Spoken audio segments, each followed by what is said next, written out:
Pee-wee 1 news. We get some more teasers regarding Legacy of Phrecia endgame specialization system. Dum dum dum dum. All right, let's go through it. In the event, it will feature a new system for specializing in endgame content, replacing the existing Atlas passive tree.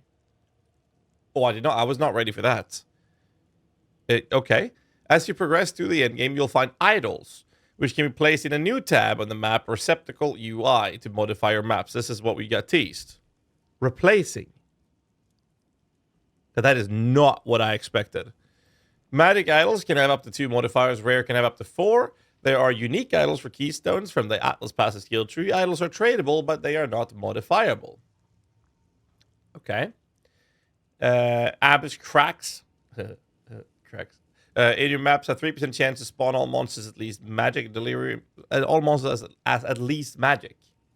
What the hell? Delirium in your maps increases 24 faster distance from the mirror. Your maps contains breaches, 2% chance to contain 3 additional breaches. Your maps have percent chance to increase. I don't know. So basically, they're baking in the entirety of the Atlas and making modifiers of them on idols, and they're going to be tradable.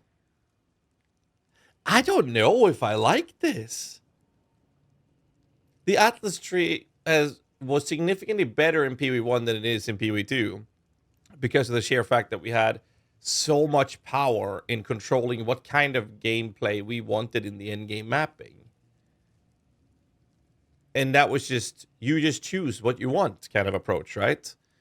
And now they're making this tradable, unmodifiable tradable, which means that if you find an idol that has all modifiers for a specific type of mechanic, then that'll be very, very expensive, right? For the blasters and whatnot. And now we're talking about trading these things. You have to or find these idols that gives you these things. They have to add like a stash tab for this as well, I'm guessing, in the end as well, right? And they're unique idols for the keystones, right? Like harvest crops. Your maps contain only tier 1 plants. Harvesting crops in your maps have a chance to upgrade the tier of plants of different colors. I'm not sure I like this personally. Let's keep reading. This is a pretty drastic change of how the endgame will play, given the Atlas tree has been such a fundamental part of the endgame for some time, in many different formats and versions. One of the major changes is that it turns specializing into different leagues to be less deterministic because it relies on you finding items. Yes, but that's part of why it was so good, especially for new players or casual players as well. On the other hand, it adds a layer of excitement to item drops of the endgame not previously there. Sure. This allows you to have an infinite number of different endgame loadouts for content. No more respecking your tree at all. That was very rarely an issue, though. We even had different templates on the tree as well. And now just take out the idols you don't want and put in the ones you do. You'll probably end up with a set of idols for each league. Okay, I'm not sold on this yet, but we'll see. With the Atlas tree, you can only get so much of a given stat because that's how much we put on the tree. But with this system, you can get a lot more of certain things, pushing limits and boundaries further than ever. For example, if you want to have all essences on monsters be the highest possible tier, or a much higher number of blueprints, you'll find to be fully revealed. Prison monster maps have at least 1 essence of the highest possible tier. Your maps have 53% chance to contain a legion. Strongbox in your maps have 5% chance to be openable again. Blueprints that drops in your maps have 6% chance to be fully revealed. 2% chance on completing your maps to gain a free use of a special map crafting option. Ritual alters your maps, allows re-rolling favors and additional time. Given that this is an opportunity for us to let you play with more development concepts, you can rest assured you'll find a bunch of broken outcomes in true Path of Exile fashion. Full disclosure, due to these features being experimental for this event, we haven't done the layers of quality of life that we would normally try to do to accompany it. For example, you would want different inventories for different league sets or loadouts, but instead during this event, you'll simply have to do with the inventory management yourself. Based on the popularity of the system, we can add more of these features in the future to streamline it to minimize item micromanagement. Okay, at least I made a statement about it. Given that players afterwards will likely want to experiment with the ascendancy classes or the alternative endgame mechanic individually, we'll be adding both of these as private league options sometime after the event.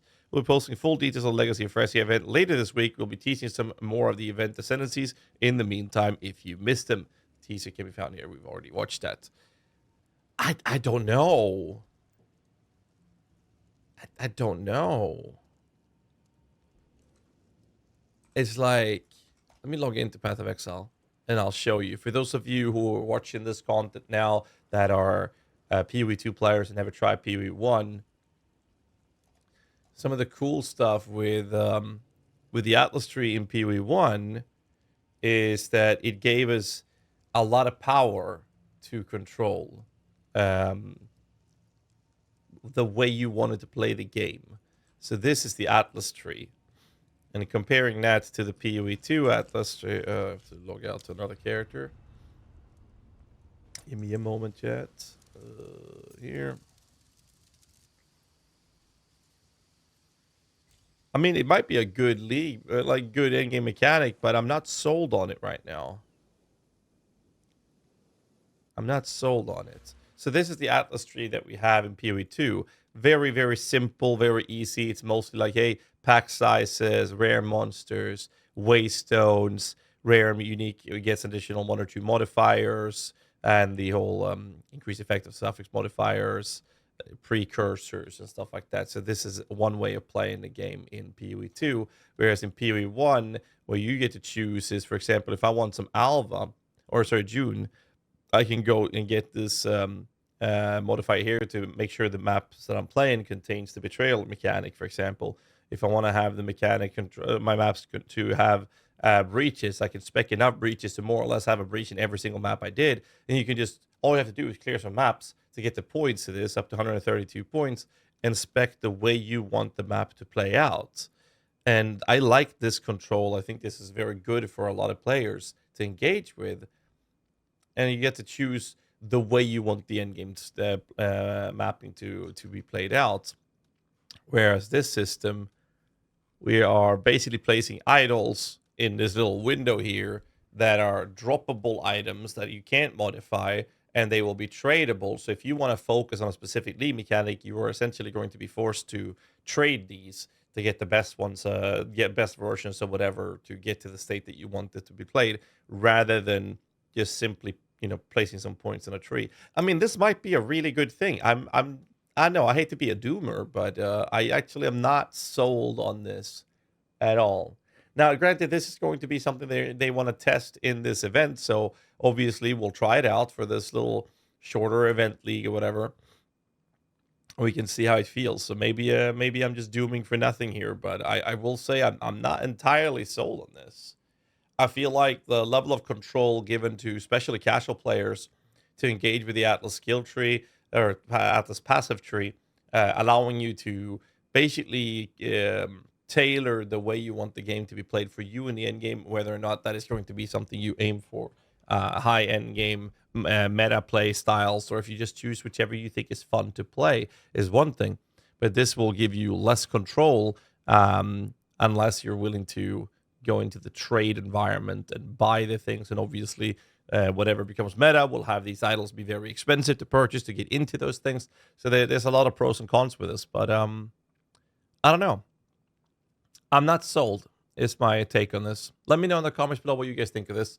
It's going to be exciting to try it out, but we'll see. We'll see. I think it could be fun to try, but I don't know. I like the control from the previous one. Anyways, I feel like I'm just ranting in a circle here. Don't forget to hit the like button, subscribe for more content, and I'll catch you guys in the next one. Till then, stay safe. Keep rocking.